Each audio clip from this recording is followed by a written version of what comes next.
GK spirituals பார்வையாளர்களுக்கு எங்களது தீபாவளி வாழ்த்துக்களும் வணக்கம்.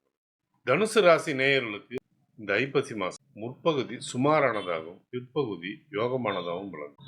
காரணம், உங்களுடைய பாக்கியாதிபதி சூரியன் நீசமா இருக்கிற ஒரு மாதம் தான் இந்த ஐப்பசி. அது மட்டும் இல்லாம லாபாதிபதியும் சுக்கிரனும் நீசமா இருக்காரு. அப்போ இந்த இரு நீசங்களும் நீசபங்க ராஜயோகமா எப்போ மாறுதுன்னா நவம்பர் 3ஆம் தேதி மாறுது. அப்போ நவம்பர் 3ஆம் தேதி வரைக்கும் ஒரு சுமாரான பலனும், நவம்பர் 3ஆம் தேதிக்கு மேலே யோகமான பலனும் கிடைக்கும். இப்போ முற்பகுதியில் எதுவுமே இருக்காதா அப்படிலாம் கிடையாது.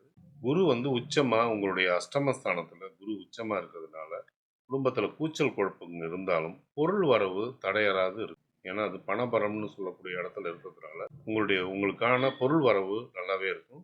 இது நவம்பர் 3ஆம் தேதிக்கு பிறகு ஆக்கப்பூர்வமானதாக மாறும். உத்தியோகஸ்தர்கள் நவம்பர் 3ஆம் தேதிக்கு மேலே பல சிறப்புகளை பெறுவாங்கன்னே சொல்லலாம். ஆனால் அக்டோபர் 27ஆம் தேதி உங்களுடைய விரயஸ்தானத்தில் செவ்வாய் ஆட்சி பெற்று சனியோடைய பார்வையை வாங்கிறதுனால உத்தியோகம் சம்பந்தப்பட்டதில் தேவையற்ற இழப்பை நீங்கள் சந்திக்க நேரலாம். அதனால நீங்கள் உங்களுடைய வேலைகளை திட்டமிட்டு செய்ய வேண்டும்.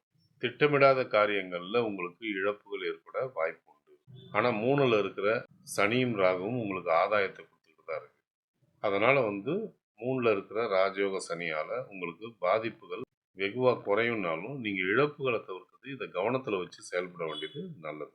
நவம்பர் 3க்கு மேலே சுக்கிரன் ஆட்சி பெறதுனால சூரியனோட சேர்ந்து நீசபங்க ராஜயோகமாக ஆட்சி பெறதுனால உங்களுக்கு நல்ல லாபங்களே கிடைக்கும். ஆடை ஆபரண தொழில்கள், இரும்பு சம்மந்தப்பட்ட தொழில்கள், கமிஷன் சம்மந்தப்பட்ட தொழில்கள், அழகு சம்மந்தப்பட்ட தொழில்கள், பியூட்டிஷியன் வேலை செய்கிறது, ஹோட்டல் சம்மந்தப்பட்ட தொழில்கள், நீர் சம்மந்தப்பட்ட தொழில்கள், ஆலயம் தொடர்பான தொழில்கள், மரம், மீன்பிடி வளர்ப்பு, இது எல்லாமே உங்களுக்கு கை கொடுக்கக்கூடிய ஒரு சூழலில் தான் இருக்குது. அது மாதத்துடைய பிற்பகுதியில் உங்களுக்கு பிரமாதமான வருமானம் இருக்கலாம்.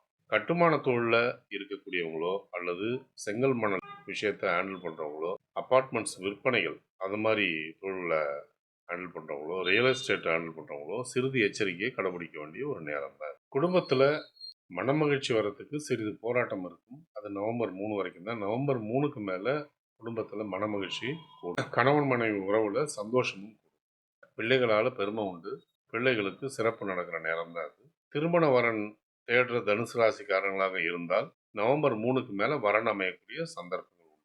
ஒரு சிலருக்கு சுபகாரியங்கள் நடத்தக்கூடிய சூழல்களும் ஏற்படலாம், அல்லது சுப காரியங்களில் பங்கு கொள்ளக்கூடிய சூழல்களும் ஏற்படலாம். ஆரோக்கியத்தில் நீங்கள் கவனம் எடுத்துக்க வேண்டியது அவசியம்.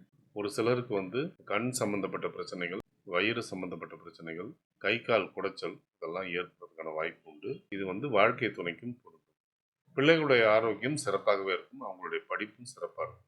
தாய் தந்தையுடைய ஆரோக்கியம் சிறப்பாகவே இருக்கும். முக்கிய முடிவுகளை எடுப்பதற்கு சாதகமான நாட்களை தேர்வு செய்வது மிகவும் நல்லது. உங்களுக்கு நல்ல தசாபுத்தி நடந்து கொண்டிருந்தால் பலன்கள் இருமடங்காக மாறும். சோதனையான தசாபுத்தி நடந்து கொண்டிருந்தால் பலன்கள் நடப்பதில் தடை தாமதங்கள் ஏற்படும். பாதகமான நாட்களில் முக்கிய முடிவுகளை எடுக்காமல் இருப்பது மிகவும் நல்லது. ஒருவேளை உங்களுக்கு நல்ல தசாபுத்தி நடந்து கொண்டிருந்தால் இந்த நாட்களை பற்றின கவலைக்கு அவசியமே இல்லை.